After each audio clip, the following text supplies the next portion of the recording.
And hit that. Perfect. So whether you're buying your very first home ever or you're re-entering the market with this very competitive market and rates that we're seeing nowadays, today's webinar is going to be extremely helpful with making this process smoother. And I have just the right person to present for us today. So I'd like to introduce you to Aaron Staufer, Mortgage Sales Manager with Elevations. Hey, Aaron, how's it going today? Very well, thank you. How are you?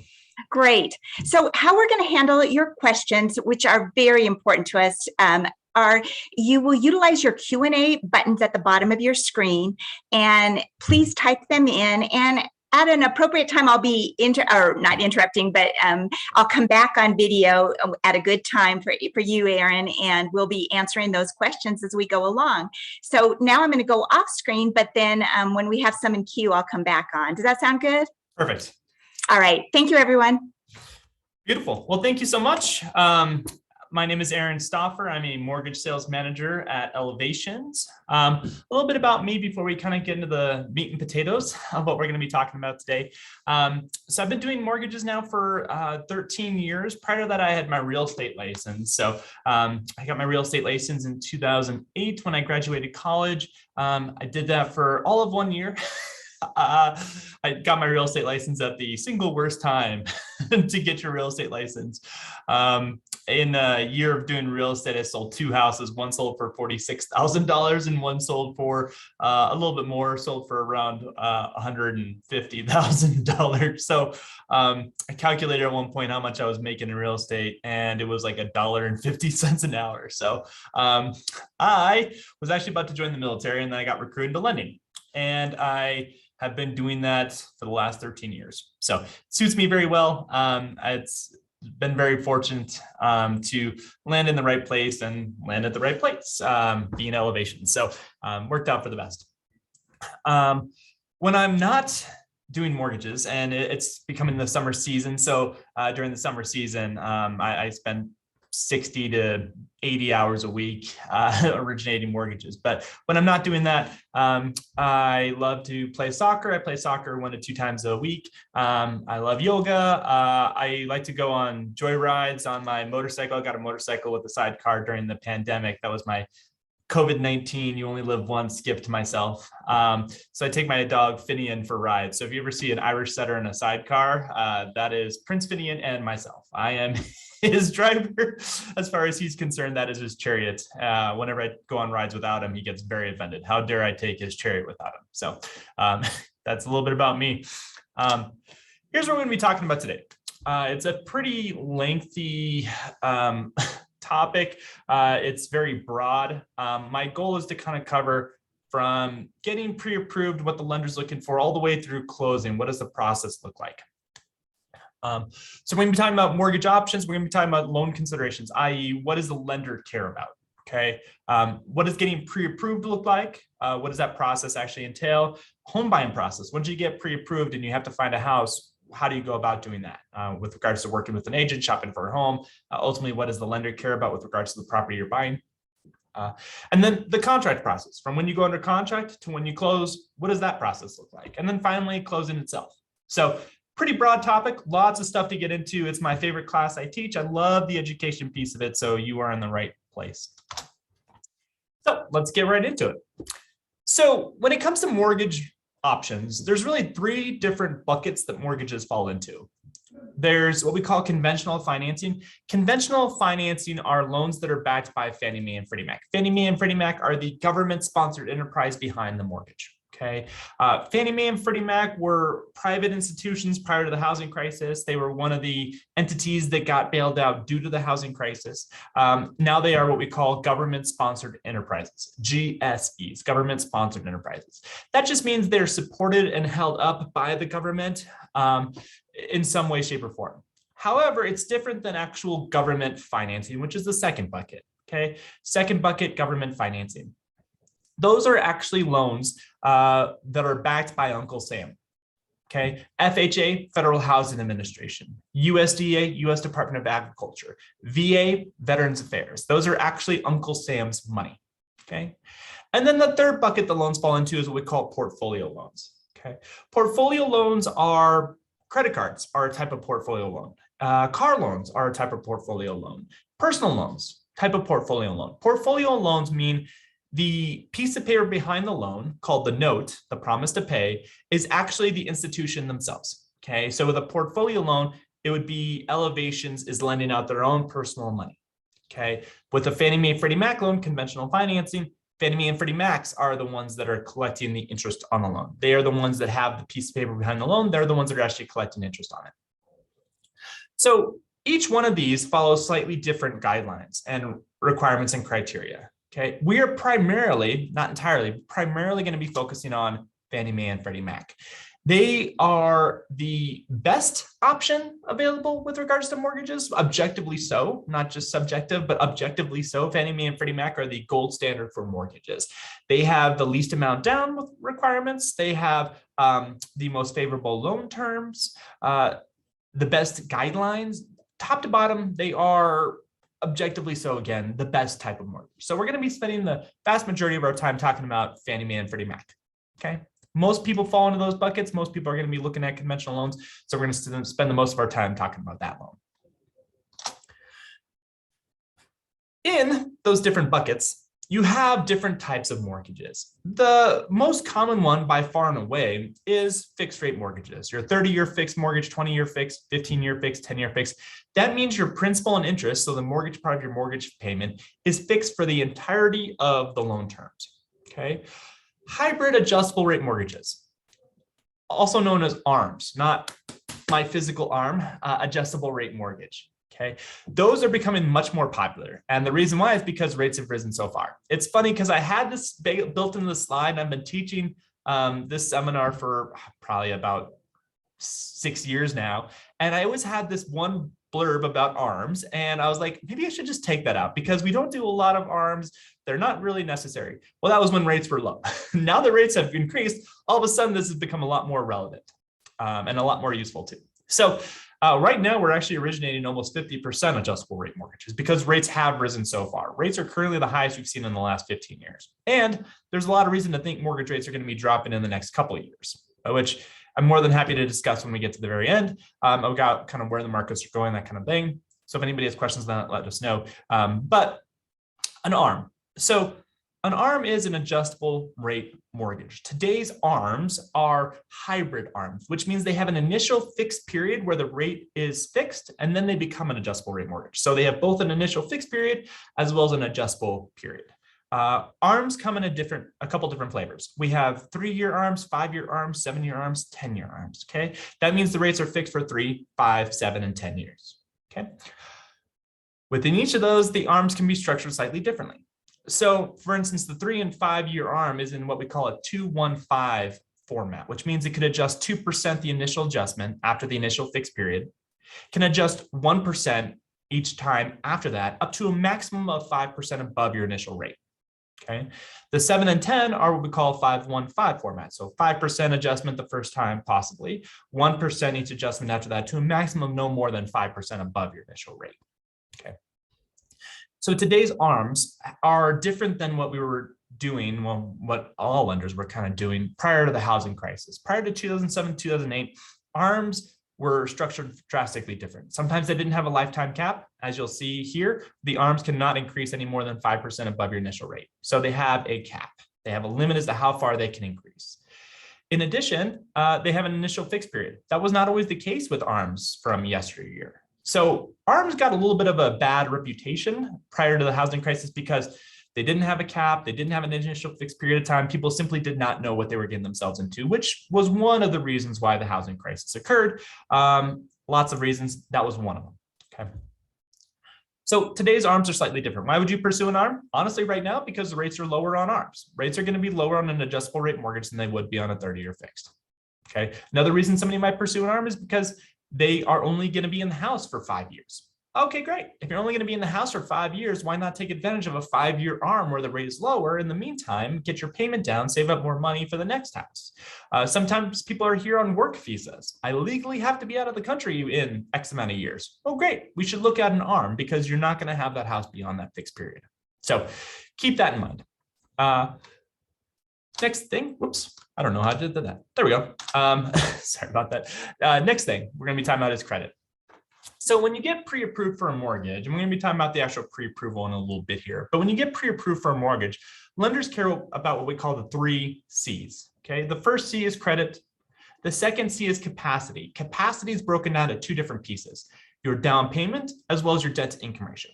And then the third C lenders care about is what we call collateral. Again, we're going to be talking about that in a little bit here. But starting with everybody's favorite topic, it's credit. Okay. Credit is everybody's favorite topic. I feel like after college, you don't really get grades anymore. You might have like an annual review at work, but beyond that, you don't really have a grade anymore. And for whatever reason, people love grades. So credit is your grade. It's also why people probably obsess about it more than they necessarily should. With credit, we are specifically looking at FICO Model 8. Fair Isaac and Company. That's what FICO stands for, Fair Isaac and Company. That is a standardized algorithm that they use to calculate credit scores. Fair and Isaac, 2 men back in the day, created a standardized algorithm so that you could get your credit pulled in Colorado versus Washington versus New York versus Hawaii. And all lenders, if they use the same algorithm, are going to be getting the same score. So they standardized the algorithm by which lenders create a credit score. I mention that because if you're on Credit Karma or any of these other kind of third-party websites that give you a credit score, it's not necessarily your FICO score. You have to read all the fine print. You have to see exactly what they're reporting, but very often they are not giving you FICO score. We call those FACO scores instead of FICO. I have members occasionally come into my office and they're like, oh yeah, my credit score is a 900. I'm like, that doesn't exist on the FICO model. FICO model goes from 350 to 850. So keep that in the back of your mind. I find that Credit Karma and other such websites are good for projecting trends on your credit score. Like if your Credit Karma score is going up, most likely your FICO score is also going up. But in regards to actually predicting the actual credit score itself, not as reliable. Okay. When we pull credit on the lending side, we're going to get 3 different credit scores: Experian, TransUnion, and Equifax. Mortgage lenders are going to use the middle of those 3 scores as a representative score. If there's multiple borrowers on the mortgage, we're going to use the lesser of the 2 representative scores for qualification. So if that's the case, one person has a 780 credit score, one person has a 620 credit score. We're first looking to find out, well, 1, what can we do to improve that lower credit score, if anything? And then 2, are we able to qualify with just the person with the higher credit score? Because lenders will use the lower of those 2 representative scores for qualification purposes, for interest rates, for costs, all of that. Okay, so keep that in mind as well. With regards to your FICO score, there's a few different pieces, 5 different pieces of that score. Okay, it's all generating 1 credit score, but there's 5 different components of it. The first component, the majority of your credit score, is dictated by your payment history. Simply put, have you made your payments on time? Okay. If you have, your credit score should be rather good. It's 35% of your score after all. So have you made your payments on time? If you have missed a payment, get current, stay current. That's really the only thing you can do on that front. The longer that credit derogatory, that credit late has passed, gone in the rearview mirror, the less significant of an effect it's going to have on your credit score. Okay, so get current, stay current. It's kind of like anytime you watch like a wealth management commercial, Fidelity or whatever, they always say, past performance does not guarantee future success. Right. But it's a good indicator, right? So if you've been current in the past, you're likely to be current going forward as well. The second component is 30% of your score. Huge, huge component of your credit score. And that is amounts owed. Really what that should say is amounts owed relative to the amounts you could owe. Specifically put credit cards, revolving accounts, okay? You want to make sure on a revolving account that you're not utilizing more than 30% of your limit on that account, okay? So if you have a credit card and you have $1,000 limit on that card, you want to make sure you're not utilizing more than $300 on it at any one time. If you're keeping your balance to limit ratio at 30% or less, your credit score is going to be basically as good as it possibly can be. Okay, so if you ever notice like gigantic changes in your credit score, hey, 1 week it was this and then it jumped up and then jumped down, like what's going on there? It's almost guaranteed to be the amounts owed relative to the amounts you could owe. We notice all the time during the holidays, beginning of the year, end of the year, people's credit scores tend to drop. Well, it's because they're utilizing more of their credit cards than they otherwise would. They're traveling, they're booking plane tickets, they're buying gifts, whatever. Anytime you creep up over 30% of your balance or your limit, your score is going to start dropping. If you go over 50%, your score is going to plummet. Okay. It's the single quickest way to drop your score by creeping up over that threshold. It's also the single quickest way to improve your score. If you pay down the account, you stay current on it, and you leave it paid down for 30 days, your score is going to jump right back up. So single quickest way to drop your score, also single quickest way to improve your score. It's really challenging when you have a store card, like a Kohl's card, and you only have $100 limit on it. Yeah, you can't buy anything with that. You can't even go to the gas station without creeping up over 50% of your limit. So keep an eye on that, especially with the lower limits. People ask the question, well, should I then just increase the limits on my credit cards? You could do that. It's going to eventually improve your score. It's going to short-term reduce your score, and I'll get to why in just 1 second. Okay. The next component of your credit score is length of credit history. Okay. Length of credit history is 15%. i.e., have you had accounts open for an extended period of time? Somebody that only has one credit card open for 6 months is going to have a lower credit score than somebody that has a credit card open since 1980. Okay. The lengthier your credit history is, the better your credit score is. So if you've ever heard, you should never close a credit card. That's why. That's what they're referring to. Because when you close out that credit card, you are reducing your overall length of credit history. Okay. To that end, credit cards are the single best thing you can do for your credit score, so long as you're paying it on time. Okay. Credit cards show a couple things. One, they show a level of discipline that other types of loans, like installment loans, that's like a car loan or student loans or mortgages even. A credit card shows a level of discipline that those other types of accounts don't show. Why is that the case? With a credit card, the balances are going to change month to month, so you have to actively monitor it. You have to pay it down, you have to take care of it. They're not typically set up on auto pay, right? Unlike a mortgage or a car loan, we can just set it up on auto pay and forget it, right? You don't have to worry about it, just set it and forget it. Well, credit cards, people don't typically do that. So it shows a level of discipline. You're monitoring different balances. It's not always the same payment. And the second reason why credit cards are really good for credit history is because they tend to be your oldest account. You may receive a new credit card in the mail because they give you a new account number, but your account still exists. Okay. It's not like you started over from scratch when you get a new credit card. No, you've just got a new card. It's still the same account. It's just a new card related to that account. So they tend to be people's oldest accounts. Car loans, they typically have a finite period, 5 to 7 years. Mortgages, people don't typically have a mortgage for more than a few because they refinance or they pay it off or they move or whatever. So credit cards tend to be your lengthiest credit component. So they show a level of discipline. They tend to be your oldest accounts. That's why credit cards are so good for your credit history. In fact, if you only have student loans, your credit score is going to be quite a bit lower than if you had only student loans and one credit card. Credit card is the single best thing you can do for your credit score, so long as you're paying them on time and making sure that you're not utilizing more than 30% of your limit. Next component is types of credit used. Types of credit used is 10%. Now, don't have a heart attack or an aneurysm. Types of credit used. They recommend, it's only 10% of your score. They recommend you should have 3 credit cards for every 1 non-credit card. So if you have a car loan and a student loan and a mortgage, you should theoretically have 9 credit cards. Don't do it. Don't do it. You can certainly have perfect credit without it. It's only 10% of your score, but that's what they recommend is 3 credit cards for every 1 non-credit card. Okay. I've seen some of the highest credit scores I've ever seen. They only had 2 credit cards. So don't stress too much about that. Don't immediately run out and get another credit card. I recommend at least having 2. It's good to have a fail safe. It's always good to have more than 1. But anyways, don't stress too much about that. You can certainly have perfect credit without it. And then the next part, 10% of your score is new credit. What they're referring to here is something else you've probably heard, which is you don't want too many lenders checking your credit. Okay. Whenever a lender checks your credit, it's going to act as a new credit inquiry.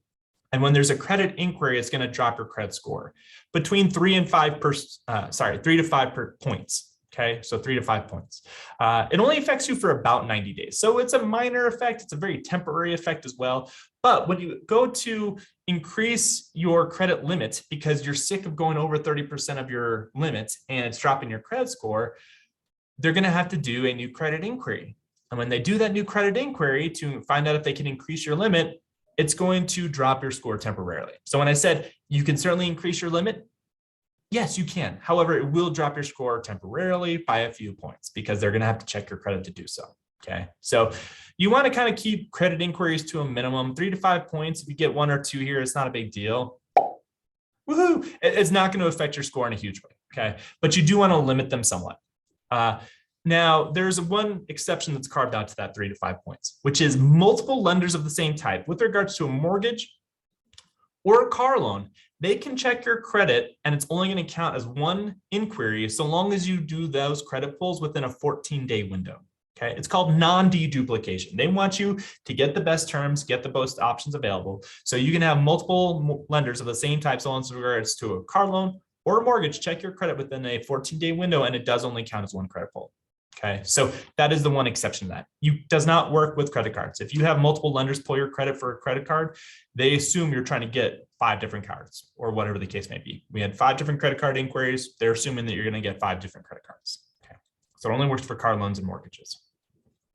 So beyond these 5 components, what else do you need to keep an eye out for? There are some adverse items that can get reported. Late payments. If you're more than 30 days late, they will report you late to the credit bureaus. They spend absolutely no time researching it. If you're more than 30 days late, you get reported. Okay. They will not report you if you're less than 30 days late. So, oh no, I forgot to pay my credit card bill. So long as you're within 30 days of that bill being due, it's not a big deal. Okay. You're going to be just fine. Please don't stress. You're probably going to have a late fee, but don't stress about it. Okay. After 30 days is when they start reporting you late to the bureaus.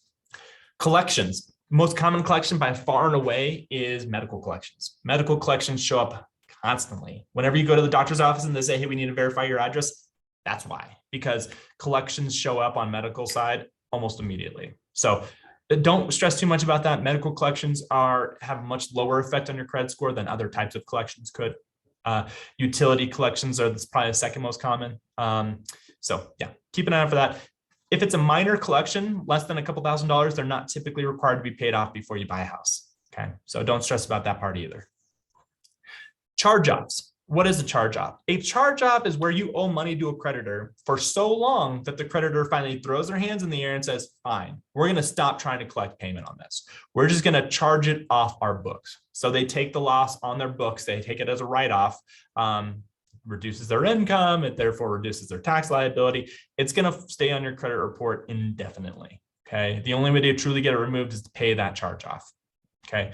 And then you have to wait some time. So just paying it off does not immediately make it go away. It's going to still show up. Charge-offs are not typically required to be paid off as part of a mortgage purchase. If they're too high, again, over a couple $1,000s, sometimes they will be required. So keep an eye on that. You don't necessarily need to do it. We can certainly find out if it's needed to be paid off or not when we get you pre-approved.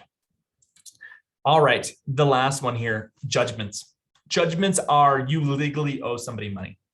We see them on tax liens. We see them on lawsuits. We see them on child support or alimony payments, past due child support or alimony payments. Judgments, you are legally obligated to pay somebody some money. Okay, they won something in court and you owe them money. Judgments are required to be paid off prior to buying a house. Okay, so while we can get by with late payments, collections, and charge-offs, usually, judgments, not the case. If you legally owe anybody money, you have to be paid off before you can go buy a house. All right, so setting credit aside, onto the second C, which is capacity. Again, capacity is broken out into down payment and debt to income ratio. We're going to start with down payment. So down payment, one loan term you're going to see referenced fairly regularly is loan to value, or LTV, loan to value.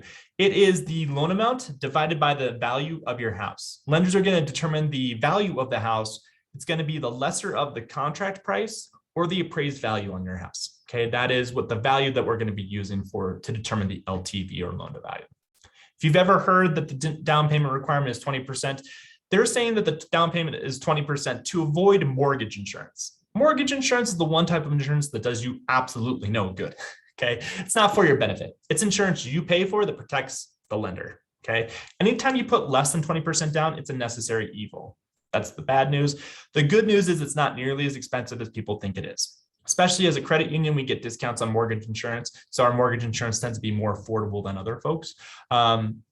With mortgage insurance, you can have it removed in a number of different ways. Okay, so you can have it removed in 4 different ways. I will talk about those ways in a little bit here, but just know that with a conventional mortgage, when I say that's conventional financing is the gold standard for it, it's because mortgage insurance is temporary with a conventional loan.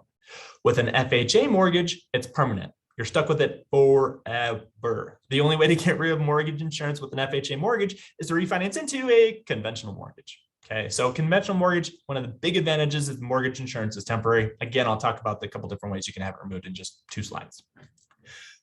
Advantages to putting more money down is that your mortgage insurance is going to be less. To that end, here's how much the mortgage insurance typically runs. For every $100,000 loan amount, it's going to be about $690 per year if you did 3% down.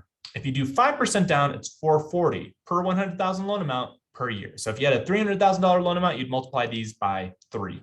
Okay. $290 per $100,000 per year for 10% down, $190 per $100,000 loan amount for 15% down. This all assumes a 740 plus credit score. These are probably actually on the higher end. So mortgage insurance companies will base it not just on your credit score, but they also base it on your debt to income ratio. Okay, so if you have lower overhead, if you have lower expenses, they're going to give you a discount on your mortgage insurance. First-time home buyers get discounts on mortgage insurance as well. So keep all of that in the back of your mind. These are rough estimates, and again, they're probably on the higher end. But you don't pay it on a yearly basis with conventional financing, you pay it on a monthly basis. Okay. FHA is both more expensive on the mortgage insurance front, and with FHA, you have to pay it not just monthly, but you also have to pay an upfront fee as well. So FHA, when I talked at the very offset of, it's objectively worse, mortgage insurance is permanent, mortgage insurance is more expensive typically, and you have to pay both upfront and monthly mortgage insurance. So a number of reasons why we go conventional. If we can go conventional, it's a better option for most people. I mentioned mortgage insurance being temporary. It is temporary with the conventional loan. Okay, you can have it removed in 4 different ways. Number 1, it'll fall off when you are scheduled to reach 22% equity. 22% equity. Equity means the difference between what you owe on the house and what your house is worth. That difference there is your equity. That is how much you basically are owed if you were to sell the house. Okay, so if your loan to value reaches 78% or you have 22% equity, those are 2 sides of the same coin. When you're scheduled to reach that point is when it would fall off. Now, scheduled is the key word in scenario number 1. It's not when you do reach, it's when you're scheduled to reach. So if you put 5% down on a house, okay, it'll fall off naturally in about 10 years. Okay, you don't want to wait that long. That's a long time. Good news is there's a lot of different ways to get it removed. It's not when you do reach, it's when you're scheduled to reach. So that's the worst case scenario. That is, you get a mortgage, you make your payments on time, you forget you have mortgage insurance, it'll fall off when you're scheduled to reach that point. Okay. Number 2 scenario, you can refinance. And if you have 20% equity, when you refinance, you no longer have to have mortgage insurance on your new loan. Yeah, that one's kind of obvious, right? It only is required if you put less than 20% down. When you refinance, it's only required if you have less than 20% equity in your house or your loan value is above 80%. Again, 2 sides of the same coin. Number 3, within the first 2 years, if you actively pay down your loan and you get the principal to 80% of the original value, you can petition to have it removed. Okay. Now, the original value is the lesser of the contract price or the appraised value. So when I say within the first 2 years, if you actively pay down the loan, they're saying within the first 2 years, we will not use any appreciation. Okay. That would be a scenario where you sell a house and you have a bunch of money to pay towards your new loan. You could always just pay it down, reach 20% equity and petition to have it removed. Okay. You win the lotto, pay down your loan, get it removed within the first 2 years. Or you receive an inheritance or sizable bonuses and commissions from work. If you pay down the loan to 80% of the original value, you can petition to have it removed within the first 2 years. Or by far and away the most common option, after 2 years, you can petition to have it removed based on a new value. That's appreciation value. Okay. That is what is your house worth 2 years from now. So I tell everybody 2 years from closing, set a calendar reminder, follow up with me. Let's find out if you are eligible to have PMI removed. At that point, you have to have 25% equity. So if you put 5% down on a house to begin with, it would have to increase in value almost 10% each year for the first 2 years. And if it did at that point, you could petition to have it removed after 2 years using that new value. So after 2 years, we'll do an appraisal. When I say on here, lender's discretion, what I really mean is we have to do an appraisal. And scenario number 3, we have to do an appraisal to make sure the house has not gone down in value. And scenario number 4, we have to do an appraisal to find out what your house is now worth. Okay. So just keep that in mind. PMI, it's not as expensive as most people think it is, as you saw from my previous slide. And it's also temporary in nature with a conventional loan.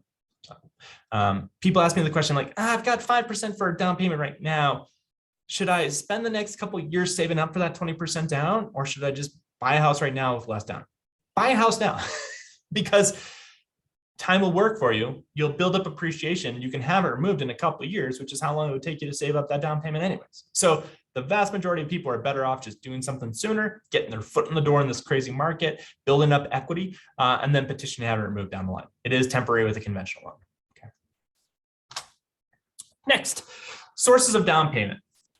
So ultimately, the down payment money, the money you need for the down payment, should eventually end up in a liquid account. Liquid is defined as savings, checking, or money market. It means you don't have to sell any stocks or bonds or mutual funds to get that money available. You don't have to request a loan from your 401k. The money is just readily available. You could walk into a bank and get a cashier's check for that money. Okay, so eventually, if not right away, eventually your money needs to end up in a liquid account, savings, checking, or money market. Okay, retirement accounts. Very common source of down payment is taking a loan from a 401k. Okay, a 401k is typically it's always a retirement account, but it's typically a retirement account that you're currently contributing to. Most people, once they leave their employer, they'll roll that 401k into an IRA. Okay, so that they can manage it themselves going forward. With a 401k, you can typically take a loan from your 401k.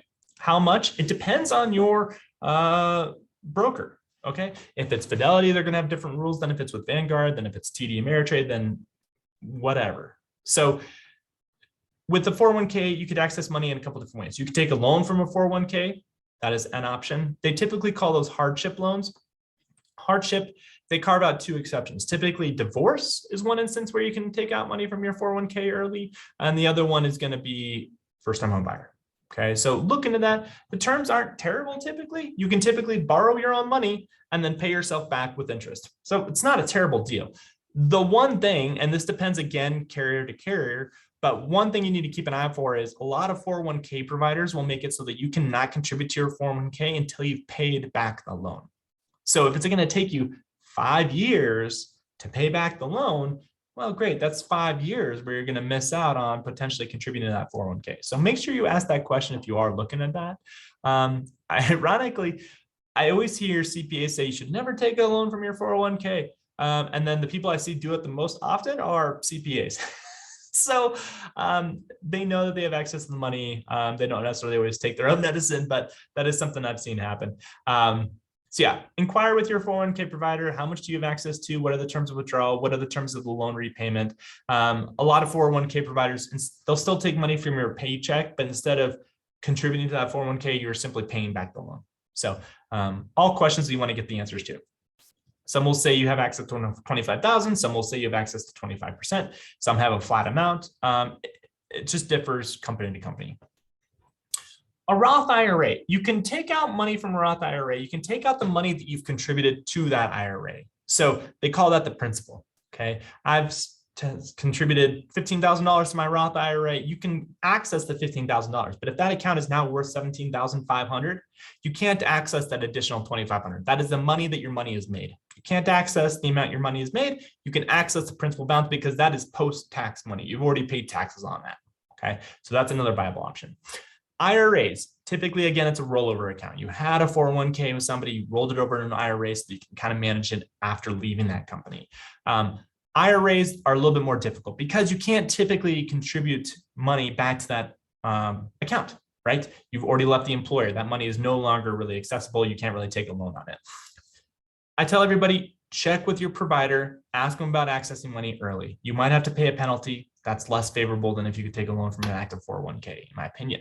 So ask them how much you have access to, under what circumstances, and whether or not you're gonna have to pay any taxes on it, okay? IRAs are a little bit less predictable. 401ks, you can almost always take a loan from them as a first-time home buyer. IRAs, a little bit less predictable. Stocks, bonds, mutual funds. So these are non-retirement accounts. You could certainly have a 401k that's invested in stocks, bonds, mutual funds, but we're referring to here specifically as non-retirement accounts. You have a brokerage account with somebody.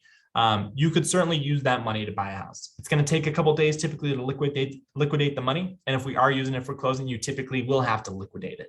Okay, you'll have to sell those stocks, bonds, mutual funds, put them into a checking, savings, or money market account, and then you can use that money for the purpose of buying a house. Perfectly fine. With the stock market volatility that's going on right now, you want to make sure you're planning accordingly. I have had a couple people in the past who were like, planning on buying a house this year, and then the stock market went down, and they're like, I can no longer buy a house this year. I was planning on using that money for the down payment. I'm going to wait for my account to rebound. So keep an eye on that. I have had some people recently that are like, I'm going to go with bonds, which are a little safer, guaranteed return on investment if you're investing in the right type of bonds, right? So those are a little bit safer if you need the money short term instead of long term. So another thing worth looking at. Gift funds. If you are buying a primary residence or a second home, you can get a gift from family members. It has to be a family member, okay? And it has to be a gift.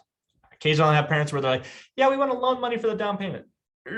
Unsecured loans for the purpose of buying a house are not acceptable. Gifts are. So with a gift, we would send you a gift letter. You and the donor, so we call the person doing the gifting, would fill it out together. It's very basic. How much is being gifted? What's your relationship? What account is it coming from? And then both of you will sign and date it. Okay. We also have to show the transfer of the funds occurring. So we have to show the funds leaving their account and arriving in your account. To that end, unless they are wiring the money, in which case we can get a wire receipt and identifies where the money came from, we will have to get a copy of their bank statement showing where the money left. Okay. That's important because I have people who get rather upset. I don't want to supply my bank statement. I'm not on the loan. Or they'll give me a bank statement and it'll be redacted. They'll black out everything except for like the one gift line. Government doesn't love that. Government redacts their own documents, but they're not okay with accepting redacted documents. Okay, so keep an eye on that as well. I'm more than happy to chat with your donor. It's a conversation I'm used to having, but now that you know, hopefully you can have that conversation ahead of time as well. So, and then loans against an asset you own. So a 401k loan, we already talked about that one. That is a loan against an asset you own. Loans against an asset you own are perfectly acceptable for the purpose of buying a house. Or you have a car and you don't have a car loan. You can actually go get a loan on that car. They will cut you a check and you could use that money for the purpose of buying a house. However, we have to take that new loan payment and factor it into your debt to income ratio. Okay. Debt to income ratio, also known as DTI. Okay. DTI, debt to income ratio. This is how we determine how much you can qualify for with regards to a payment. With everybody, there's going to be a limiting reagent. Okay. If you remember like high school chemistry, you can run the chemical equation so many times and then you run out of something. And that was the limiting reagent. Well, it's the same way with qualifying with a mortgage. There's going to be a limiting reagent. Sometimes it's credit. The credit score is not sufficient to do what we're trying to do. Sometimes it's down payment. We need a larger down payment. And sometimes, honestly, probably most often, it's DTI, debt to income ratio. So we're limited by how much that housing payment is going to be. Here's how we calculate your debt to income ratio. And here's what lenders are looking for. So what we're going to do, so long as you're not self-employed is a little bit of a different animal.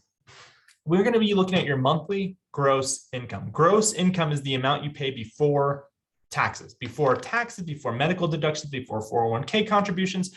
What is your gross income? So we're going to be starting with your gross income, which is the higher of the two numbers, gross versus net. We are going to multiply that figure by between 35% if you're fiscally conservative or 50% if you're more aggressive. A nice in-between number that we use all the time is 45%. So we'll take your gross monthly income times 0.35 times 0.5 times 0.45. Usually I use 0.45. That's a little bit more standard, okay? We are then going to take that number, whatever's remaining, after taking your gross monthly income, multiplying it by, let's say 0.45, and then we're going to subtract out any monthly debts that show up on your credit report. So minimum payments on credit cards, we're going to take that payment and count that against you. Car loan payments, take that out of that number. Student loan payments, take that out of that number. Mortgage payments, timeshares, we're going to take all of that out. The only stuff we have to exclude or take out of your gross monthly income beyond the stuff that shows up on your credit report is child support and spousal maintenance. So if you've ever been divorced and you owe child support or spousal maintenance, we have to take that into consideration as well. So those are the other expenses that we were going to take into consideration. Okay. Whatever remains after we do that equation is the max housing payment we can qualify you for. Some people, they like to spend money. They like to go on lavish vacations, or they have kids on the horizon and they need to prepare for that. They will use a more conservative number, say 35%, instead of, hey, I'm a single person. I'm at the very beginning of my wage earning day. So I know I'm only going to be making more money. I'm very stable in my career. I don't have any monthly expenses. I really don't like to travel. The way I travel is by searching on Netflix for whatever travel shows are available. Great. You have less overhead. You have less things to plan for. Maybe you feel more comfortable going up to 50%. I met with a member yesterday. His wife is a doctoral candidate. She's only going to be making more money. He felt very comfortable going up to the higher end because she's going to be making quite a bit of money in the future. So yeah, it just depends on kind of where you are in life, right? But whatever's left over after we do that equation is the max housing payment we can qualify for. So if you're at home and you're crunching the numbers, that's the figure we can qualify for. Once we get above 45%, it becomes a little bit less reliable that we're going to get an approval. Doesn't mean we can't. We do it all the time, but it's up to Fannie Mae and Freddie Mac as to whether or not they feel comfortable with that. Okay. So beyond the mortgage payment, what do we need to worry about? Well, you're going to be no longer renting soon, which means you're going to be responsible for your own repairs on your house. So you need to start planning accordingly for that. A rule that you will hear thrown out is that you need to have 10% of your mortgage payment each month set aside for potential repairs. That's one way to go about it. Like any of those kind of rules, they're flawed, right? If your house was built in 1901, you might have more repairs on the horizon than a house that was built in 2015. So it's like all those rules, like I said, they're flawed. You need to kind of carefully look at your house and the house you're buying. Look at the inspection report, which we're going to talk about as well. Potential increase in utilities. Usually when you buy, you are increasing the amount of space that you have. So your utility expenses are going to get more expensive. Very rarely is that not the case. With that, you used to be able to just request information from the energy supplier, Excel or whoever it might be, and get detailed records on how much those utilities are. Less so the case now. They made a lot of that stuff private. So you could ask your agent to reach out to the listing agent to see if the seller would be willing to supply their information on those utility records. So if you're really sweating the budget and that's one thing you want to button up, certainly you can ask your agent to see if they can find out for you. Another thing you need to plan for is HOA dues, homeowners association dues. If you're buying into a condo or a townhome, you're inevitably going to have an HOA. If you're buying into a single family home, you might still have an HOA, but it's typically going to be more minor. They don't really take care of a lot. They take care of the green belts and maybe your trash, that kind of thing. So plan for those future increases. That might help you figure out whether or not you feel comfortable up to 35 or 50. So that's what the lender's looking for. That's what we actually do when we get you pre-approved. When you get pre-approved, we're going to be asking you about it to your work history, to your address history, how much you have and who you have it with, your social security number, your birthday, full legal name. That's the information that we're going to be asking at the pre-approval. The pre-approval process, you can do it online. I would send you a link to the application if that's the route you want to go. We can do it over the phone. We can schedule a sit down in person. All of that is perfectly fine with us. You will complete the mortgage application with the lender. That's where the lender is going to ask you all those questions I just mentioned. We're going to evaluate your income, debts, credit report, assets. And then once we confirm that you are eligible for financing, you will officially be pre-approved. Okay. When you're pre-approved, it opens up a 4-month window to buy a house. That's how long your credit report is good for. That's how long you are officially pre-approved for. Okay. So when should I get pre-approved? Well, if you're planning on buying a house in the next 4 months, if you at least want to get serious about it in the next 4 months, we should probably get you pre-approved. I would also argue that there's not any time too early to get pre-approved. Sometimes it's, we're not quite where we want to be, but we can start charting a path for how do you want to get there, right? I'm not quite sure where my credit score is at. I had some stuff in the past. I'm just not sure where my credit score is right now. Yeah, let's get you pre-approved. Let's do an application. Let's pull credit. Let's find out where you are. Because if you're not where you want to get to, I need to help you figure out a path to get there. Here's what we need for the cash to closing. Here's what we need your credit score to do. Oh, and by the way, if you do the following actions, it's going to improve your score by this much. Or if there's too many things on credit, I'll refer you off to a credit repair company. I have a couple that I work with closely that I would send you their names and numbers. But once you're pre-approved, you are officially able to find a property. And that is the next step.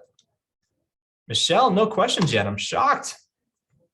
Me too, my friend. Feel free to interject them. We're ready to buy a house though, Aaron. we are indeed. So without further ado. So you've been pre-approved. You now know what the lender's looking for in regards to your application and getting pre-approved. You've gotten pre-approved. You have a 4-month window to buy a house. So where do you start? You really need to start by finding a real estate professional. Okay. Sometimes I get people that are like, I want to try to go it myself. I think I'm just going to do it myself and, look at open houses or, just try to, make a deal directly with the seller. I used to be a real estate agent. I've been doing lending for 13 years and to this very day. So I know the real estate side, I know the financing side, and to this very day, I hire a real estate agent.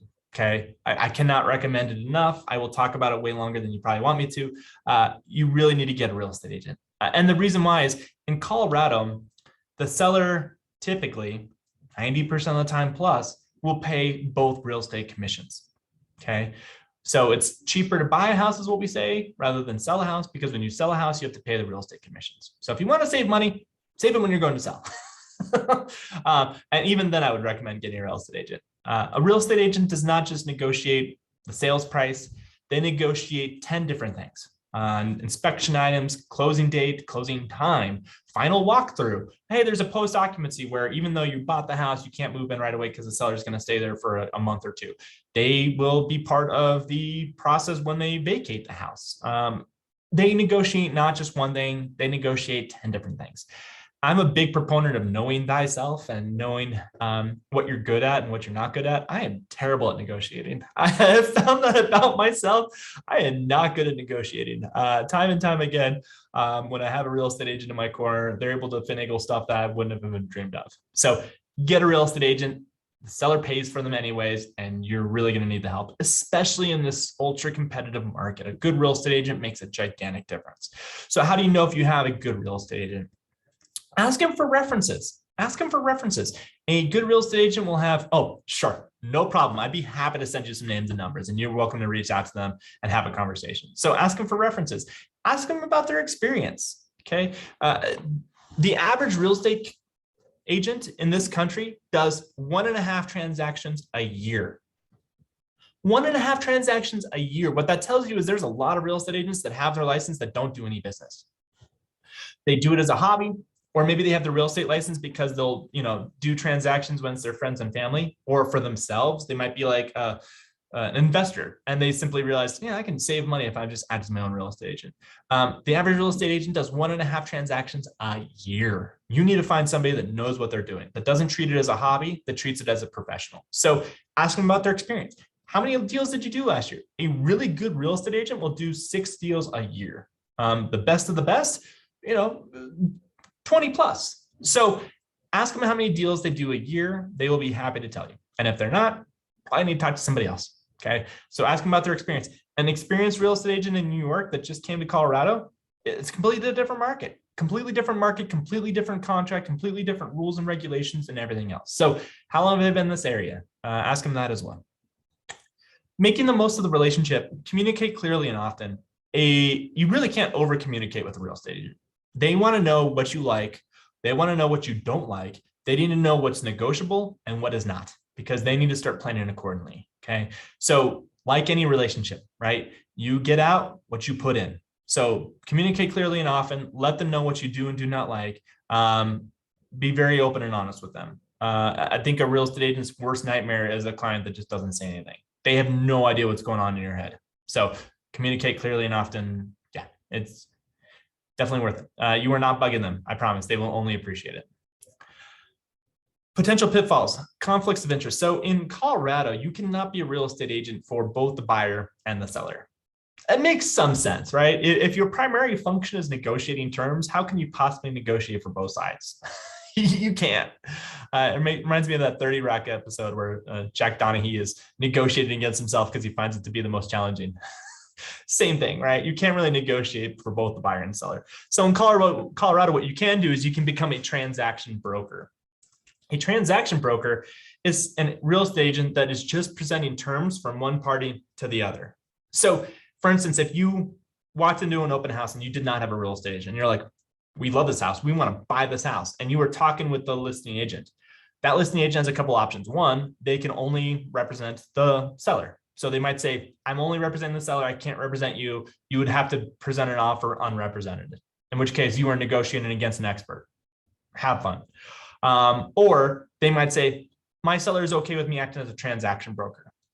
In that scenario, if you said, well, what price should I offer the seller? They would say, well, I can't tell you. What I can tell you is I can give you a list of information, a list of comparable sales that we use to decide the list price. So here's those MLS sheets. From there, what would you like to offer? So they can't tell you what to offer. They can just present the information, and then you have to come to that decision.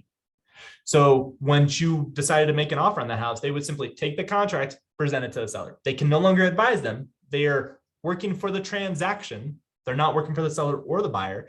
They are only presenting information. Okay.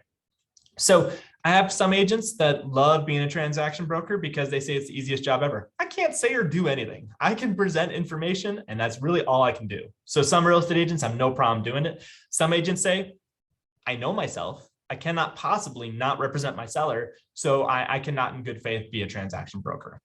So keep that in mind too. Again, told you I was going to talk about it way more than you want me to. Get a real estate agent. And Michelle, we finally have a question.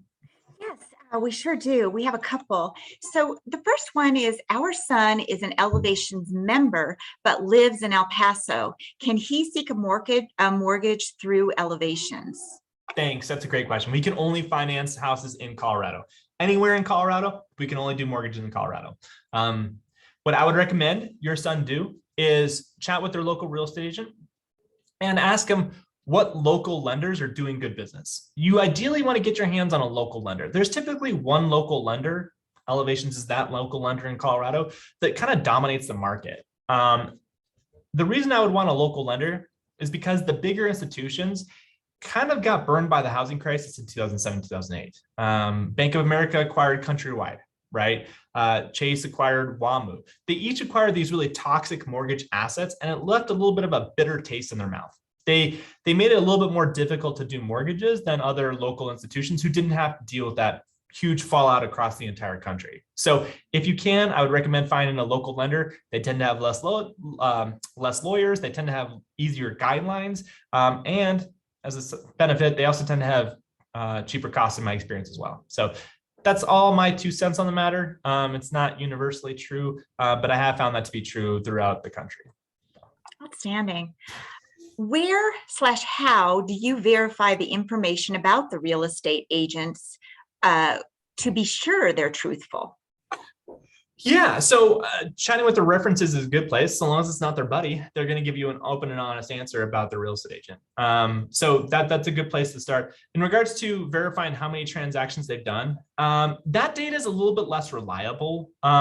You can get some of that information from title companies. You can get some of that information from like Zillow and stuff like that. They'll tell you how many sales they've had.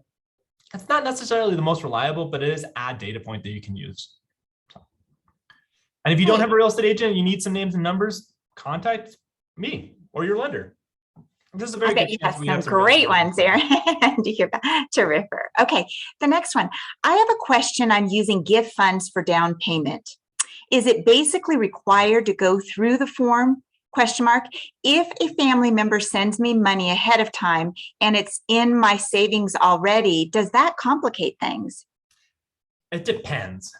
So you touched on something very, very good, which is what they call seasoning of funds. And seasoning of funds does not mean salt and pepper, cinnamon. Seasoning of funds means the funds have been in your account for at least 2 full months before you go under contract. So when you go under contract on a property, we're going to ask you for the most recent 2 months of bank statements. Okay, only 2 months of bank statements. Anything that happened before those 2 months, we do not care about. We do not need to know about. Honestly, I do not want to hear about it. Nah. So if you receive the funds in January and you're now buying a house in June, we're going to be asking for May and April's bank statements. Anything that happened before that, I do not know about. I do not want to know about. Okay, so it just depends on how long the funds have been in your account, and that's a very good solution. So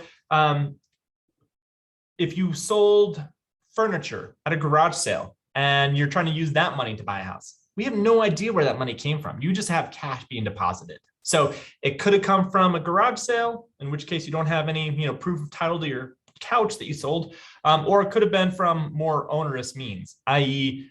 drug money or money laundering, which are no good. So that's really what the government's trying to prohibit by asking for that paper trail. They want to make sure that the money's coming from a reputable source and then it's okay to use that money. So gift funds meet that criteria. If the donor simply does not want to provide that documentation, wait 2 full months before going under contract. Then we no longer have to ask those questions. Also, what would a lender need to see from someone who is considered self-employed? Yeah, I was wondering if you had any self-employed borrowers in the audience. So self-employed borrowers, they're going to typically use 2 years of tax returns.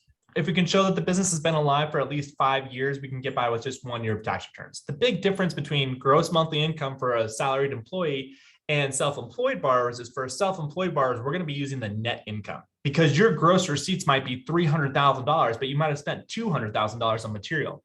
So we have to use the net income. Once you do all those deductions, what is the net income to use that number for qualification? That's the big difference. Self-employed, net income. We get to add in a couple of those write-offs, depreciation, business use of home. If you have miles, we get to add in some of those miles. If you're salaried, we get to use the gross number from the top. So that's the big difference there. The problem with self-employed borrowers is if your CPA is really good, they write off a lot. They will write off everything they possibly can because they want to limit your tax liability. Unfortunately, sometimes they cut off their nose to spite their face. They write off so much that whatever is left over is what we're trying to use for qualification. And it's such a small number that it makes it very difficult. So that's the one thing. I recommend if you're self-employed, and we're chatting in the first few months of the year, do up a draft of the returns. Don't file them, do up a draft. Send me the draft and I can tell you what you can qualify for. It might also be that you don't have a lot of deductions because you're, a consultant and you just don't have a lot of overhead, in which case the net and the gross is going to be very similar. So it does vary quite drastically business to business. I love self-employed borrowers. It's a nice, fun challenge. So, we'll need to get the tax returns. We'll kind of see where we stand. And then again, if we're not where we want to be, I'll chart the path so that you can get where you want to get to. One more. How does it work if you want to purchase a home and do a few renovations on it? Can you wrap that into a mortgage as well? Yes and no. So not easily. Okay. There's no perfect vehicle for that. One solution might be, hey, I had 20% saved up for a down payment. Well, we might just pivot to doing the least amount down. If you're a first-time home buyer, that least amount down is 3%. If you're a repeat buyer, it's 5% down for primary residence. So we might simply pivot to have you put less money down. There are a couple loan programs out there that will allow for it. They are a little bit more complicated. Basically, what you're doing is you're getting a government-backed loan and you're inviting the government to be part of the rehabilitation process. So if you've ever had an insurance claim and you're like, wow, that was kind of painful. I had to submit all these receipts and show proof the repairs were done and all this.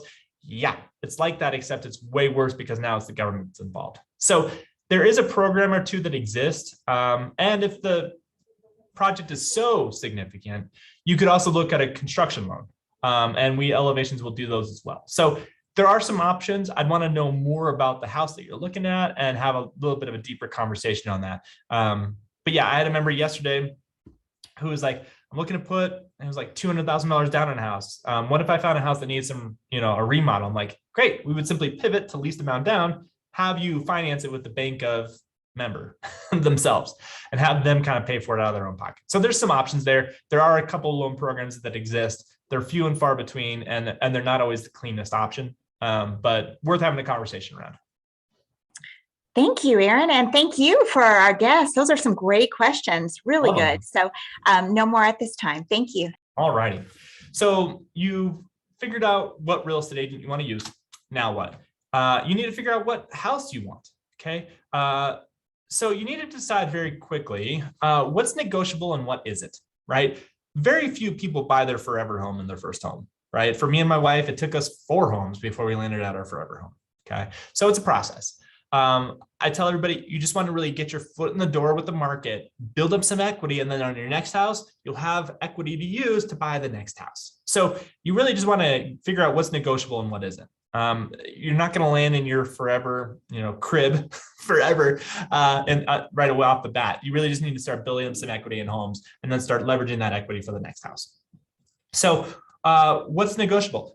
You might not have any kids. You might be younger, not have any kids, not have any plans for kids in the near future, in which case the school district might not matter. Great. So you might get a little bit of a better price on a home if you're looking at a slightly less desirable school district. It's not something that matters for you or your family at the moment. Commute.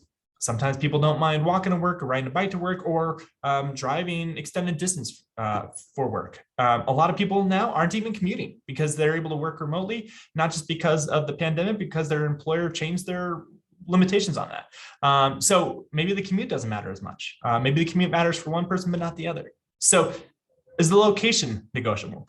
Life stage and size. Ranch style home versus multi-level. A multi-level home is a home you walk into and you immediately have to go up or down, right? Like a tri-level home or a split level home. Maybe you're younger and you got good knees and those stairs don't bother you as much. In which case, multi-level home might be a great solution for starters. A ranch style home, maybe later in life you need a ranch style home because it needs to have a master bedroom because stairs are no longer good. Large yard versus small patio. You might assume that the large yard is automatically more beneficial. It's not always. With the large yard, you have a lot of maintenance.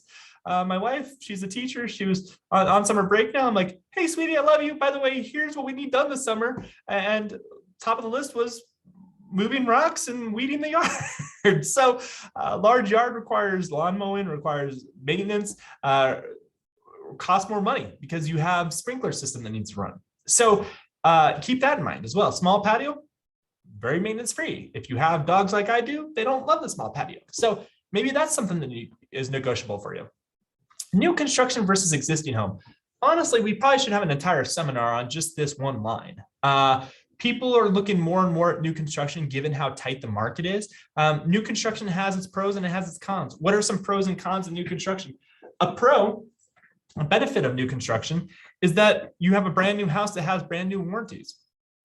So your homeowner's insurance is going to be quite a bit cheaper. A con, new homes typically have higher property taxes. Why do they have higher property taxes? They might be in what they call a metro taxing district or a special taxing district. What that is it was a decision made on a statewide level that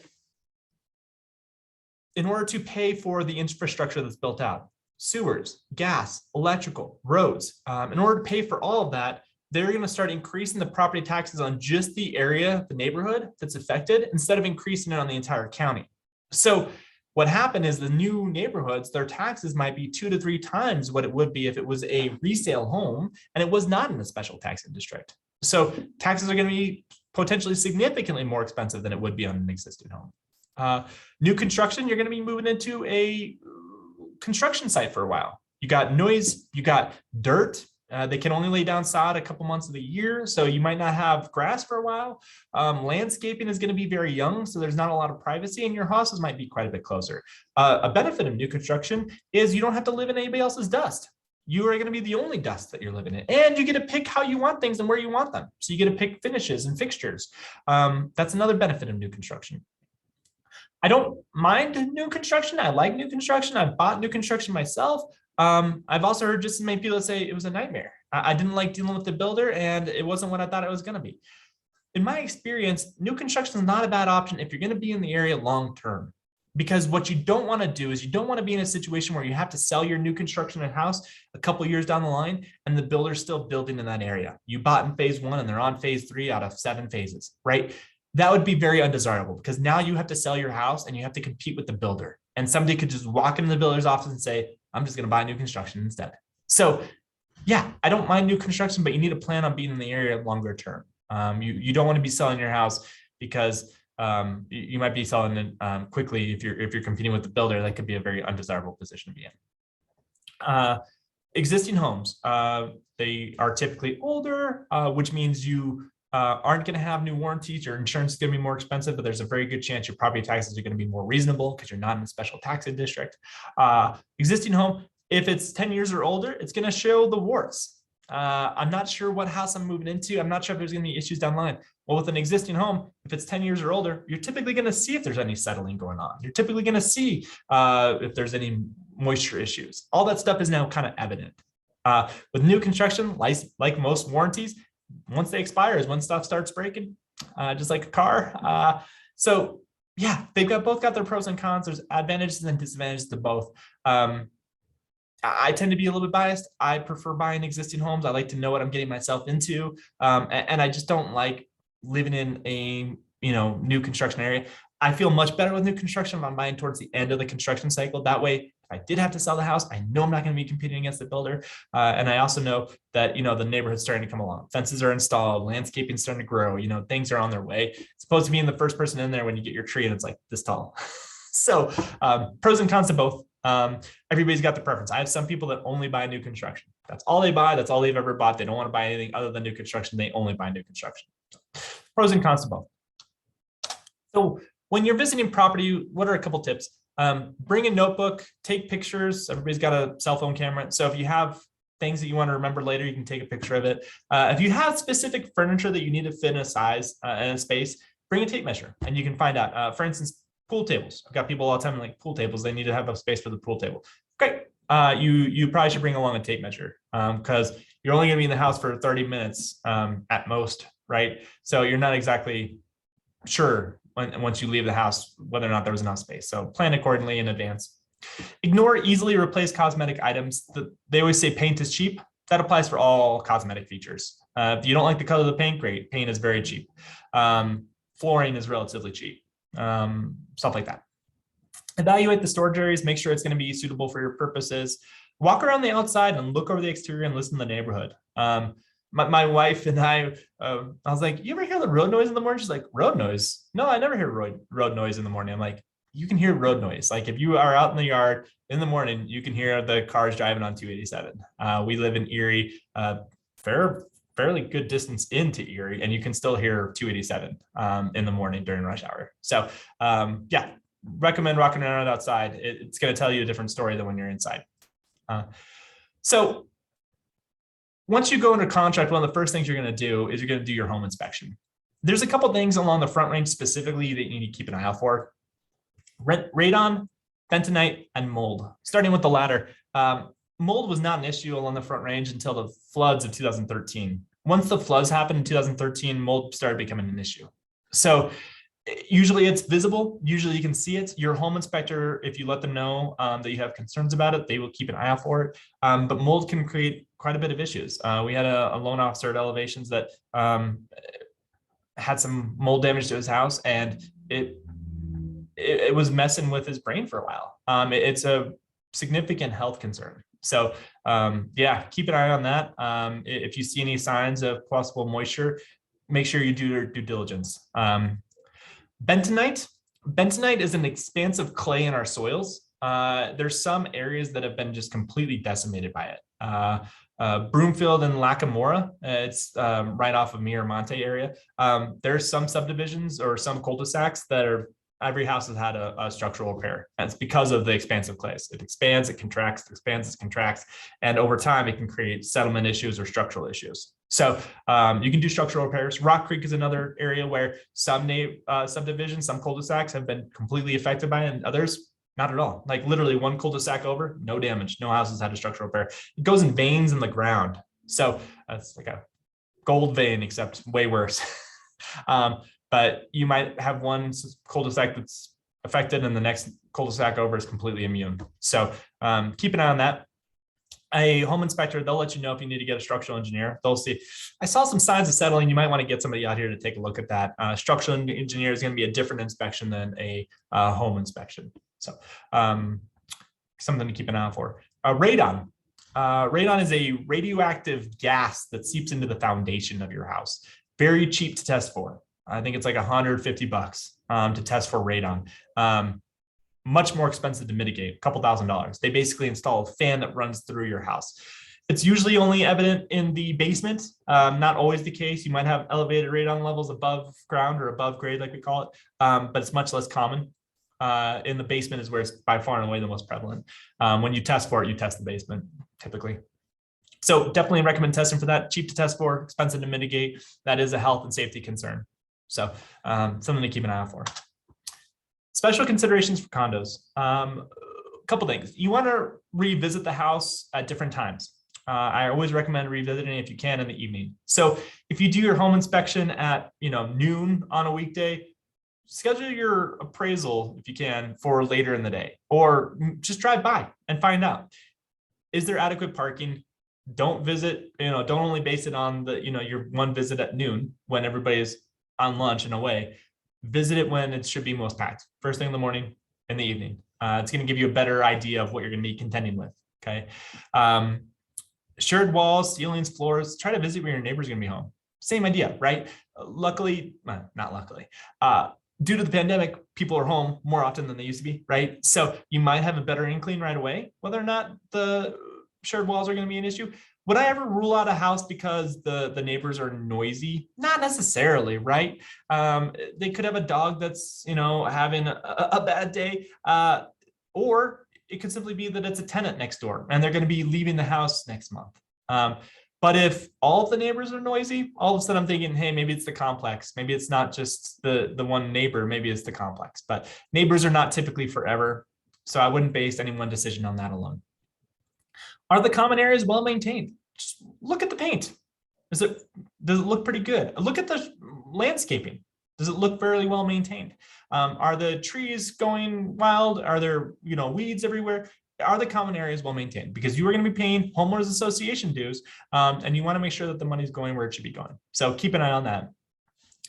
Cannot state this enough. We actually have an entire seminar that we teach on condos and townhomes, and it honestly has to do a lot with this. Make sure you are reviewing the covenants, which are the rules and regulations on the HOA. Okay, you are going to get rather dense packet of information. Make sure you review the covenants carefully, because once you move in, you are stuck with them. You are living with them. I've had some people who have bought a house and they moved into the house with their dog, and they found out that the covenants, the rules, made it so that they could not have a pet over 60 pounds. They had a rather sizable dog. They had to now make a decision whether or not they wanted to move or get rid of their dog. That's a terrible position to be in. So when you get those, what they call CC&Rs, or common interest community, CIC documents, review them. It's going to be tedious. It's not going to be a lot of fun. Review them. Okay, because you want to make sure you are knowing what you're getting yourself into. Next is what we call the rule of 0, 15, 20, 35, and sometimes 50. What does that mean?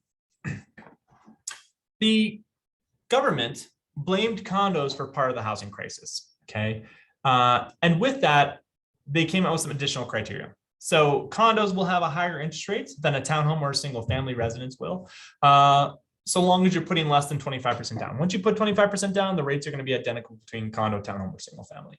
So that's one thing. Higher risk equals higher rate. They consider condos slightly higher risk. The other thing is that condos have to be what we call warrantable. Warrantable simply means that the condo meets the government's criteria.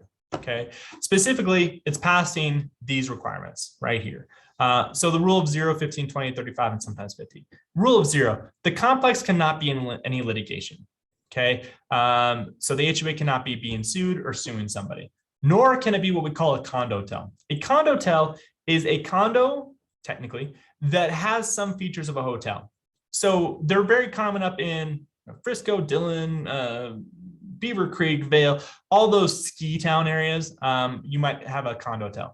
So you walk in and there's a doorman. That's kind of interesting. Condos don't typically have people manning the doors. And there's a concierge desk. That's very atypical of a condo. And you can just check in at the front desk and find out if they have any units available at the moment. Like they'll do daily rents.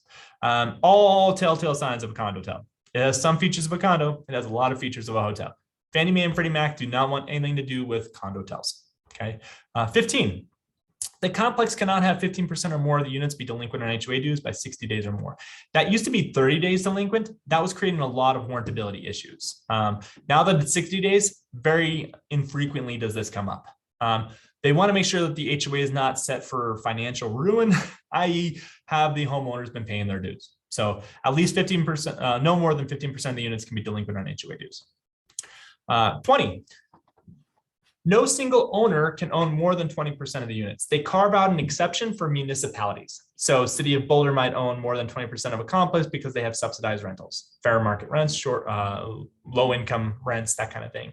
But if it's a single owner that's not a municipality, this comes into play. So sometimes the builder retained more than 20% of the units and they're just going to sell them at a future date. That would be problematic. Sometimes one owner simply went in and bought 20% of the units. Why does the government care about that? Well, if that one owner was in financial disrepair, If they were up for some difficult times, they might have to flood the market with 20% of the units. They might just put them all in the market because they're about to have bankruptcy and they want to get them off the books, something like that. So if that's the case, that would create an issue, supply and demand, that would drag down people's values. So one owner owning 20% of units is a concern. 35, the complex cannot have 35% or more of the square footage be commercial. Fannie Mae and Freddie Mac are in the business of residential financing. They are not in the business of commercial financing. I go into a lot more detail, specific instances of all this stuff that we've come across in our condo townhome presentation. So if you see that one come along and you're interested in that course, we're going to be talking about those quite a bit more. But the complex cannot have 35% or more of the square footage be commercial in nature, and sometimes 50. If you are buying the property as an investor, 50% of the units must be owner occupied. This only applies if you are buying the property as an investment. Okay, if you are buying the property to live there, Fannie Mae and Freddie Mac do not care. In their opinion, you are either keeping the ratio the same or you're improving it. Either way, it's all okay. Okay, so this only applies if you're buying the property as an investment. Some lenders will tell you otherwise. You will hear from some lenders, I'm sorry, it's a non-warrantable condo because of the investor ratio. If you're living there, hang up the phone, call us. We do not have that additional requirement. That is called an overlay, which is Fannie Mae and Freddie Mac has their requirements. The lender takes their own requirements and puts them on top. That's called an overlay. They are overlaying their requirements above and beyond what Fannie Mae and Freddie Mac require. So if you get that response and it is owner occupied, hang up, call us. Okay, we do not have that requirement. That lender's being silly. All right, so you got pre-approved with your lender. You now know what they're looking for. You figured out how to hire a good real estate agent, what you need to look out for there. You figured out what you are willing to negotiate and what you're not willing to negotiate with regards to the property. And you finally found a property you want to make an offer on. Huzzah. The next step is making an offer. When you go to make an offer, you're going to need a couple things. One, you're going to need a copy of the contract. Your real estate agent will help you fill out that contract. If it's your first time submitting an offer, they're going to walk you through what everything needs. Okay, so that you know what you're getting yourself into. In Colorado, it is a standard form. It is released by the Real Estate Commission every year. They make changes to it every year. Your real estate agent will fill in all the blanks for you alongside you to make sure that they are doing what you're willing to do. You're also going to need a pre-approval letter. We're going to need to get you an updated pre-approval letter. When you initially get pre-approved, we get you a generic letter that says, hey, so-and-so is pre-qualified up to this amount. When it comes time to make an offer, I want to get you an updated letter. I don't want to tell them you're qualified up to X amount if you're offering less. Otherwise, the seller will know that you're good for it and you can just pay more money. So we're going to get you an updated pre-approval letter specific to the address and the price of what you're offering. And then it used to be the case where you would take a picture of your earnest money check. Okay, what is earnest money? Earnest money is a deposit that you make within the first couple of days of going under contract that shows you are proceeding in earnest. That's where it gets its name. It's not some guy named Ernest. Okay, it shows that you're proceeding in good faith. With the earnest money on the line, the title company will hold on to that money. I'll explain what a title company does in a second. If you do what the contract says you're supposed to do, you will get that earnest money credited towards your cash to closing. Hey, I was supposed to be bringing $25,000 to closing. I submitted $5,000 in earnest money. Now you're bringing $20,000 to closing. So that earnest money will eventually, so long as you do everything you're supposed to do, get credited towards your cash to closing. Conversely, if you decide not to buy the house and you back out and it's not in accordance with the contract, that earnest money will go bye-bye. For the second time in 13 years, I saw earnest money get sacrificed within the last couple of weeks. Somebody decided the day of closing that they did not want to buy the house. They got cold feet. They lost their earnest money. The only other time I saw it get lost, somebody was trying to buy a house sight unseen. They literally never seen it. They saw pictures of it. They saw a video of it on FaceTime. And then they went to do their final walkthrough the day before closing and said, I can't live here. I can't live here. I can't retire here. I know I'm going to lose my earnest money. I just can't do it. So only 2 times in 13 years have I seen earnest money be sacrificed. The Colorado contract is extremely buyer friendly. It is very clear what you have to do and when you have to do it. Your real estate agent and a good lender will be able to tell you exactly what you need to do and when you need to do a buy. Our job is to protect your earnest money. Okay, make sure that you're not going to lose that money. How much is earnest money? Around 1% of the sales price. That's negotiable as well. But if you're buying a $300,000 home, it's very common to see it at $3,000, $5,000, somewhere in that territory. So Yeah, that's what you need to kind of keep an eye out for. It used to be the case you would take a picture of your earnest money check and submit that along with the contract and the pre-approval letter. Right now, there's oftentimes more than one offer, competing offers. They don't want 3 different pictures of checks. They'll just have you deposit your earnest money once you are in the contract now. So that process has changed a little bit. Expect a counteroffer. So you submit your contract, expect a counteroffer. Counteroffers can be as mild as, oops, we need to change this one date, or hey, we have this one typo in the buyer seller's name. We need to fix that. And then sometimes it's, hey, we feel like this price is better, and we want you to do this, this, and this. So sometimes it's very minor clerical stuff. Sometimes it's a little bit more significant, but expect a counteroffer. It's very rare that we don't have a counteroffer. It happens occasionally, but usually there's one. You went under contract. Congratulations. Now what? We need to update your application, make sure that everything is still current, make sure that nothing's changed too much. You're going to give us a copy of the contract. We're going to send you some updated loan numbers. I get the contract. I send you updated loan numbers. Here's all the different options of what you can do. Which option would you like to proceed with? We're going to probably lock you in because rates have been doing nothing but go up. And then we're going to send you your loan disclosures and a list of what we're going to need from you. Typically, it's 2 years of W-2s, 30 days of pay stubs, 2 months of bank statements. If you're not a member, we'd have you become a member. We'll have you sign your loan disclosures. We'll need to have you shop around for homeowners insurance. We can send you some names and numbers for that if you'd like to. That is basically your homework assignment. Once you go under contract, you are going to schedule your inspection. The lender is going to schedule the appraisal. Okay.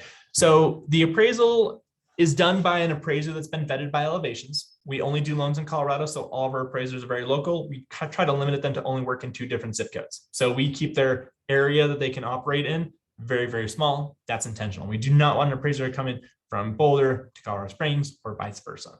Okay. They've all been vetted by Elevations. They have been approved for our panel. Okay. We cannot pick the specific appraiser to go do the task. We have to assign it to our panel of appraisers based on the area it's in and have one of those appraisers pick it up. We cannot no longer just pick, hey, our favorite appraiser, go do it. We have to assign it to our pre-approved list of appraisers in a somewhat random fashion. It's not random. They've all been pre-vetted and pre-approved by us, but we can no longer pick our favorite one. What if it comes in low?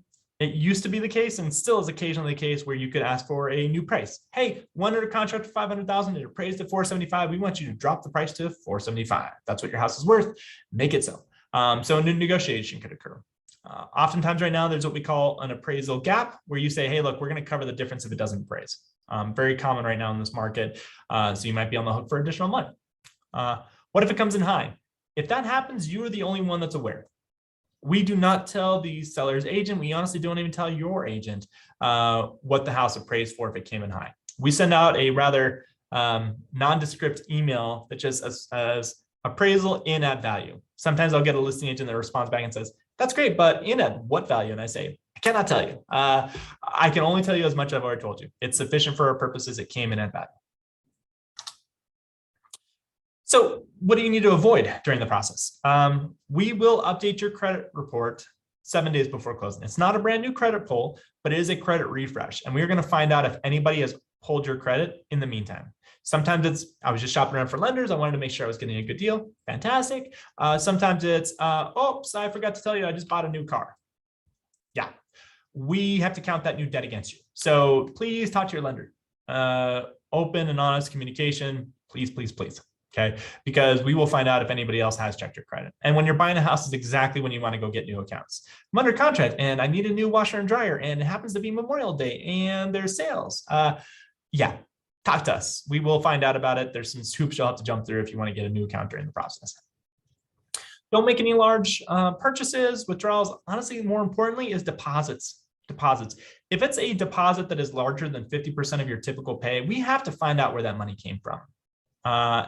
It could be a bonus at work, in which case it's going to be very obvious. There's going to be a pay stub that follows. It could be you sold, again, some furniture at a garage sale and that money just showed up in your account. We don't have proof that you sold furniture. There's no proof of ownership of the couch. There's no receipt for proof of sale of the couch. There's no paper trail. So it could be you did exactly that. And it could also be something, again, more onerous. You, again, government's trying to prevent money laundering. You sold some drugs and now you're buying a house. I know it's crazy. That's what the government assumes. They assume worst possible case scenario. If we don't need that money for the purpose of buying a house, we can simply ignore it, back it out with a letter of explanation and just ignore it. So there are some options there too. If we have paper trail, I had somebody that was a gambler. They would always go up to Blackhawk on Friday night. So we saw the ATM withdrawal, and then on Monday we'd see the cash deposit and we'd see the casino receipts showing how much he made. So we were able to make that work, but make it easy on yourself. Try to avoid large deposits, or if you are going to have one, talk to your lender, because we will find out about it. Please provide the documentation as quickly as possible. Always helpful. We want to keep things on track. So we are going to prepare your file for the underwriter. The underwriter's job is to make sure that the information we supply to them meets the guidelines that the government has set forth. So we're going to get your W-2s, pay stubs, bank statements, signed disclosures, insurance, all that stuff in front of the underwriter. The underwriter is going to review it, and then they are going to issue what we call a conditional loan approval. Conditional loan approval means the loan is approved conditional upon receiving the following: missed a pay stub, missed a bank statements. They need to get the appraisal back. We're going to let you know what else we need at that point. Once we get that additional documentation, we're going to send it back to the underwriter for final approval. Once your loan is finally approved, we will work on closing. Closing is done between your lender and the title company. In Colorado, we do not usually use real estate attorneys. We use title companies instead. So real estate agents and title companies satisfy the same function. Title companies do a number of different functions. They will hold on to the earnest money. I alluded to that earlier. They are sometimes called an escrow company. Escrow is a super fancy term for a temporary holding account. So with title company, they are taking the earnest money, depositing it into a safe account, an escrow account. They are not releasing the money to the seller. They're not releasing the money to the buyer. It is a temporary holding account. That's all escrow means. Okay. So they're going to hold on to the title company and disperse it accordingly in accordance with the contract. Title companies will execute closing. You will physically go to the title company for closing. You and your agent will sit on one side of the table. Sellers and their agent will sit on the other side of the table. And then the title rep will sit at the very end. Title company will hand documentation back and forth, explain what you're signing, have you sign it, notarize it, and then record it with the county after closing. So they handle the physical act itself of closing. Then lastly, they collect and disperse funds. Okay, so your money needs to go to the title company. Our money goes to the title company. Seller's money, if they owe money, goes to the title company. Everything goes to the title company. The title company collects money and then pays out money. They will collect funds and then disperse funds. Okay, so we will send our figures to the title company. Title company will then work on combining all those figures onto a settlement statement. All the monies represented from all the different sources, the HOA, the appraiser, all that money represented on one settlement statement. Settlement statement, also called a closing disclosure. We will then send that final closing disclosure once the numbers have been resolved to you. We will review the figures with you. If you have any questions, we'll confirm how much you need. The funds for closing need to either be wired or in a cashier's check. Some title companies have a preference. We'll let you know which one is okay. You will then get that money for closing, go to the title company on the designated day and time of which your real estate agent and us have confirmed for you. You will sign on the dotted line. Closing typically takes as short as 20 minutes if you've done electronic signing beforehand. If not, it typically takes around an hour. And it's all done at the closing table. It's the wild, wild west in Colorado. Everything is done at the closing table. You bring your check, you get keys. It all happens the day of closing. Once that's done, closing is done. You have officially bought a house. Congratulations. And with that, any more questions, Michelle? Woohoo! Right on time. Right on time. Perfect job, Aaron. We do have one question. There was a question regarding, is there a way to check for nearby fracking or any other potential toxics presence? That's a good question. So when you get your title commitment, one of the things that the title company does is they will issue a title commitment. That title commitment reviews who all has access to mineral rights, who has access to water rights, who has liens in the area. Sometimes you'll have energy company or utility companies that have access to your yard because the electrical lines are going through your yard, stuff like that. So in that title commitment, it'll let you know who all has a vested interest in your property. Okay. So that's a very good place to start. You can also ask your real estate agent, see if they're aware of anything. There's also a deadline in the contract called due diligence deadline. So if there's anything that doesn't fit the Colorado contract typical, like fracking, for instance, they will let you know if there's anything that's going on. So if they did have anybody that did have an interest in the area that wasn't on the title commitment, they would have to disclose it at that time too. So there's a couple instances during which you might find out about that kind of stuff. Yeah, that's a very thoughtful last question. Well, we certainly appreciate everyone's time today and the great questions. We will. Oh, someone said this is insanely helpful. Thank you both so much. Oh, we appreciate your comments so much. And we're so glad you were with us today. Your financial well-being is extremely important to us at Elevations Credit Union. And this is one of the way we love meeting with our members and providing some important information. So we want to just say thank you. You will be receiving a follow-up in the next day or two, and both our information will be on there. So we want you to reach out to us if you have further questions, and go out and enjoy this beautiful summer day. So again, everyone, thank you so much and have a great day. Bye, everyone.